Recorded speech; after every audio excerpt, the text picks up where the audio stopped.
Bonsoir et bienvenue dans les contes d'octobre. Je suis le narrateur.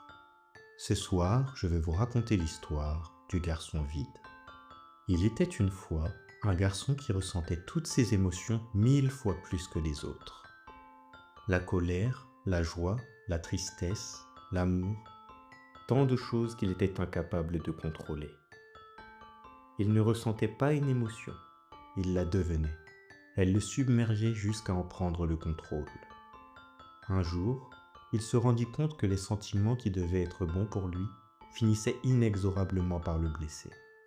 La joie, il finissait par avoir honte de la ressentir en voyant la douleur du monde et des gens qui l'entouraient. Et cette honte se muait petit à petit en tristesse, comme si celle des autres contaminait son bonheur.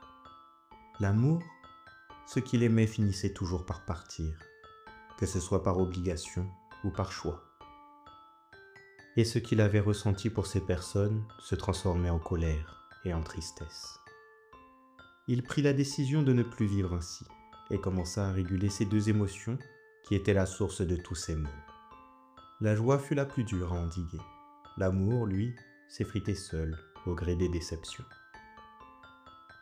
Quand il eut enfin réussi, il ne ressentait aucune colère ni tristesse. Mais il n'était pas plus heureux. Il ne ressentait plus rien pour les gens qui l'entouraient. Ni compassion, ni amour, ni haine.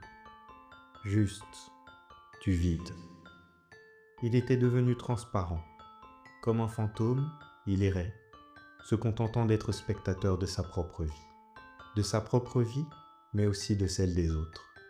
Et c'est en observant avec plus d'attention qu'il se rendit compte que ce monde qu'il avait longtemps vu comme morne et pâle était en fait beau et coloré. Très vite, il eut envie de refaire partie de toute cette poésie que pouvait être la vie. Mais ce fut impossible. À force de toujours tout contrôler, il avait fini par oublier comment ressentir les choses. Il se retrouva seul et vide, à envier tous ceux qui étaient autour de lui.